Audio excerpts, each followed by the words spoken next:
ठंड में सौतेली बहनें। माँ, ये जगह कितनी ज्यादा सुंदर है ना। मैंने तो सोचा था मैं इस बार अपने विंटर वेकेशन में कहीं पर भी नहीं जा पाऊंगी। हाँ बेटा, ये पहाड़ी इलाका मुझे भी बहुत सुंदर लगा।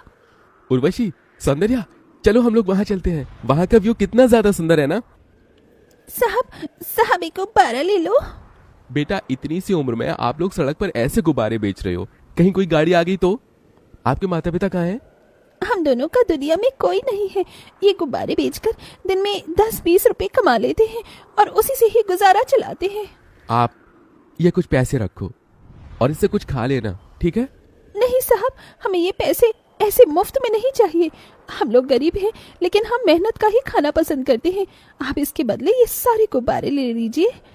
उन दोनों बहनों को इतनी छोटी सी उम्र में इतनी ईमानदारी और मेहनत से काम करता देख सौंदर्या के दिल के अंदर उन दोनों बहनों के लिए ममता जाग जाती है। इन दोनों बच्चों का इस दुनिया में कोई नहीं है। देखिए ना, ये दोनों कितनी ज्यादा प्यारी और मेहनती हैं। क्यों ना हम इन्हें गोद ले लें। वेद को भी वो दोनों छोटी बहन बहुत ज्यादा पसंद आती हैं और वो उन दोनों बहनों को गोद ले लेता है। बेटा, ये सब तुम दोनों के लिए है और आज के बाद तुम तीनों बहनें हो। तुम तीनों कभी भी एक दूसरे का साथ नहीं छोड़ना। हम कभी भी एक दूसरे का साथ नहीं छोड़ेंगे। जब से ये दोनों इस घर में आई हैं, तब से मम्मी पापा सिर्फ इन दोनों से ही प्यार कर रहे हैं। मुझे तो भूल ही गए हैं। जो चीज सिर्फ मेरे लिए आई थी और वो चीज अब इन दोनों के लिए भी आ रही है। उर्वशी मन ही मन कीर्ति और सृष्टि से नफरत करने लगती है। वेद और सौंदर्या का सृष्टि और कीर्ति को इतना प्यार करना उर्वशी को बिल्कुल भी पसंद नहीं था, लेकिन शायद भगवान को कुछ और ही मंजूर था। ऑफिस जाते समय सौंदर्या और वेद की गाड़ी का ब्रेक फेल हो जाता है, जिससे उन दोनों का एक भयानक एक्सीडेंट होता है और दोनों की फौरन ही मौत हो जाती है। मम्मी पापा, आप दोनों क्यों मुझे अकेला छोड़कर चले गए? आप दोनों के अलावा मेरा इस दुनिया में कोई भी नहीं है। आप दोनों कुछ बोल क्यों नहीं रहे हो? उर्वशी दीदी, देखो ना, मम्मी पापा को क्या हो गया? ये सब सिर्फ तुम दोनों की वजह से हुआ है। पहले तो तुम दोनों ने मेरे मम्मी पापा का प्यार मुझसे छीन लिया और अब मेरे मम्मी पापा को ही मुझसे छीन लिया है। मैं तुम दोनों को कभी माफ नहीं करूंगी। उर्वशी अपने माता पिता की मृत्यु का कारण सृष्टि और कीर्ति को मानने लगती है और उनसे बहुत ज्यादा नफरत करने लगती है। कीर्ति, खाना खा ले, तूने कल से कुछ भी नहीं खाया है।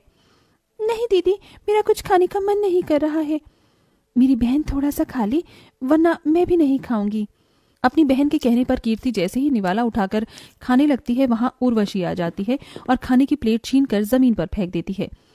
पहले तो मेरी मम्मी डैडी को खा गई और अब यहाँ आराम से खाना खा रही हो। घर में इतने सारे काम पड़े हैं, कौन करेगा? जाकर जल्दी से घर के सारे काम करो, वरना तुम दोनों को मैं घर से ही निकाल दूंगी, समझी? फिर इस कपकपाती ठंड में सड़क पर भटकते रहना। कीर्ति, सृष्टि उर्वशी को अपनी सगी बहन मानते थे, इसलिए वो उसकी सारी बात मानते थे। कीर्ति, सृष्टि ऐसी ठंड के मौसम में भी छोटी सी उम्र में ठंडे पानी में घर के सारे कामकाज करती हैं।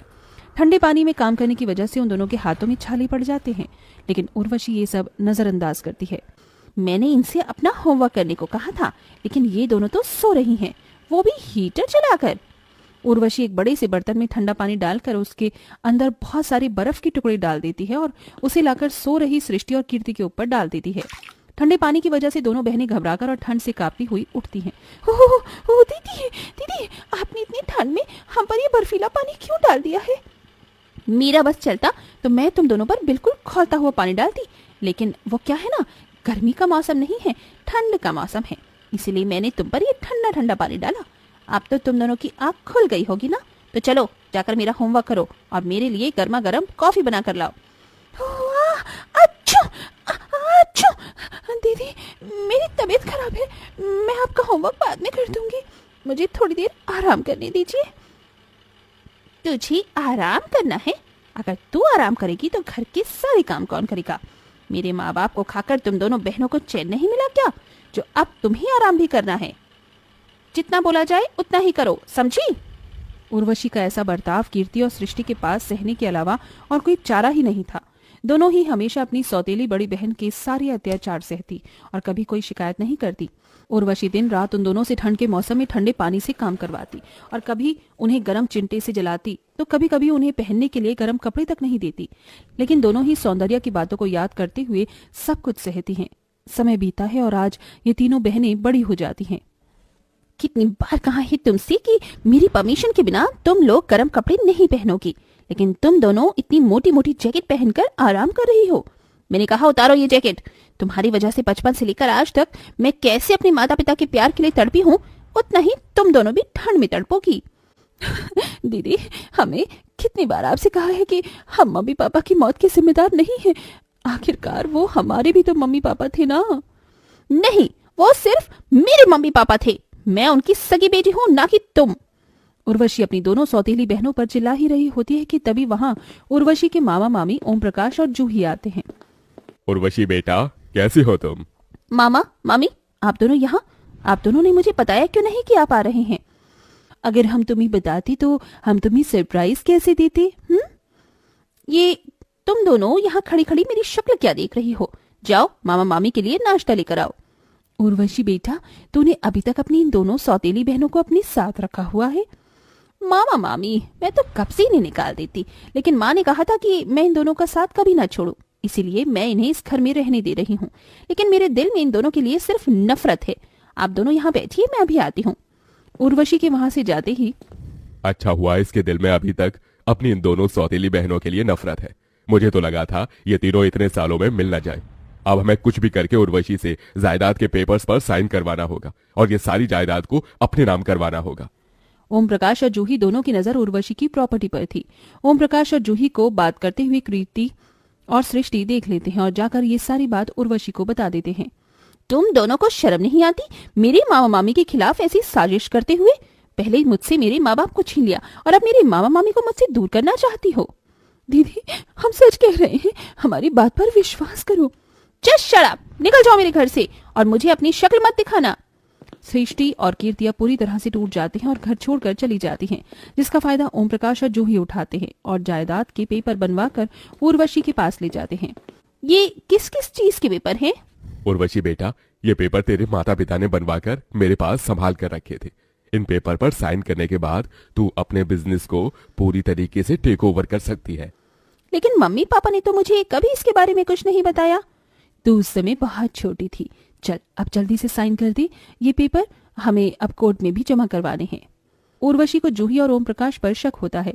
उर्वशी उन पेपर पर साइन करने से पहले उन पेपर को पढ़ लेती है, जिसे पढ़कर वो जान जाती है कि वो पेपर बिजनेस के नहीं बल्कि उसकी प्रॉपर्टी के हैं और उसके मामा मामी उसकी प्रॉपर्टी अपने नाम करवा रहे हैं। सृष्टि कीर्ति बिल्कुल ठीक कह रहे थे। आप दोनों की नजर में मेरी प्रॉपर्टी पर है।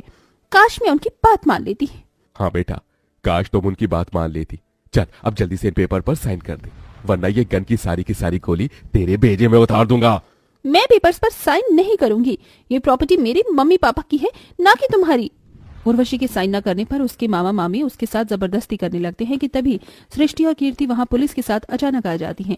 पुलिस ओम प्रकाश और जूही को गिरफ्तार कर लेते हैं। दीदी, आप ठीक तो हो ना? आपको कहीं चोट तो नहीं लगी? कीर्ति, सृष्टि, मैं ठीक हूँ, लेकिन तुम दोनों तो घर छोड़कर चली गई थी ना?